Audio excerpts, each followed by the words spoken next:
There are strange things done in the midnight sun by the men who moil for gold. The Arctic trails have their secret tales that would make your blood run cold. The Northern Lights have seen strange sights, but the strangest they ever did see was that night on the marge of Lake LaBarge. I cremated Sam McGee. Now, Sam McGee was from Tennessee, where the cotton blooms and blows. Why he left his home in the South to roam round the pole, God only knows. He was always cold, but that land of gold seemed to hold him like a spell. Though he'd often say in his homely way that he'd sooner live in hell. On a Christmas day, we were mushing our way over the Dawson Trail. Talk of your cold through the parka's fold, it stabbed like a driven nail. If our eyes we'd close, then the lashes froze till sometimes we couldn't see. It wasn't much fun, but the only one to whimper was Sam McGee.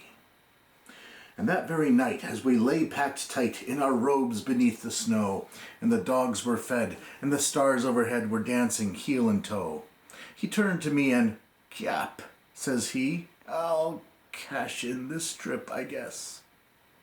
And if I do, I'm asking that you won't refuse my last request." Well, he seemed so low that I couldn't say no. Then he says with a sort of moan, "It's the cursed cold, and it's got right hold, till I'm chilled clean through to the bone. Yet 'tain't being dead. It's my awful dread of the icy grave that pains.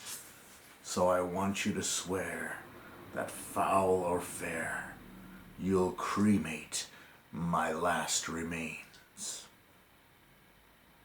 Well, a pal's last need is a thing to heed, so I swore I would not fail. We started on at the streak of dawn, but God, he looked ghastly pale. He crouched on the sleigh and he raved all day of his home in Tennessee. And before nightfall, a corpse was all that was left of Sam McGee. There wasn't a breath in that land of death, and I hurried, horror-driven, with a corpse half hid that I couldn't get rid because of a promise given. It was lashed to the sleigh, and it seemed to say, "You may tax your brawn and brain, but you promised true, and it's up to you to cremate those last remains." Now a promise made is a debt unpaid, and the trail has its own stern code. In the days to come, though my lips were dumb, in my heart how I cursed that load. In the long, long night by the lone firelight, while the huskies round in a ring howled their woes to the homeless snows, God, how I loathed the thing. And every day that quiet clay seemed to heavy and heavier grow, and on I went, though the dogs were spent and the grub was getting low. The trail was bad and I felt half mad, but I swore I would not give in. And I'd often sing to that hateful thing, and it hearkened with a grin.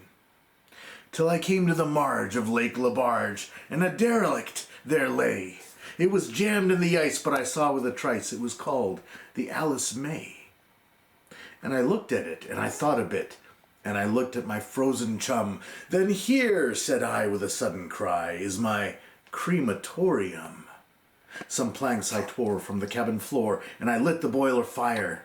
Some coal I found that was lying around, and I heaped the fuel higher. The flames just soared, and the furnace roared, such a blaze you seldom see. And I burrowed a hole in the glowing coal, and I stuffed in Sam McGee. Then I made a hike, for I didn't like to hear him sizzle so, and the heavens scowled, and the huskies howled, and the wind began to blow. It was icy cold, but the hot sweat rolled down my cheeks, and I don't know why. And the greasy smoke in an inky cloak went streaking down the sky. I do not know how long in the snow I wrestled with grisly fear, but the stars came out and they danced about. Ere again I ventured near. I was sick with dread, but I bravely said, "I'll just take a peep inside. I guess he's cooked, and it's time I looked." Then the door I opened wide. And there sat Sam, looking cool and calm, in the heart of the furnace roar. And he wore a smile you could see a mile, and he said, "Please close that door." Motomatta no? "It's fine in here, but I greatly fear you'll let in the cold and storm. Since I left Plum Tree down in Tennessee, it's the first time I've been warm."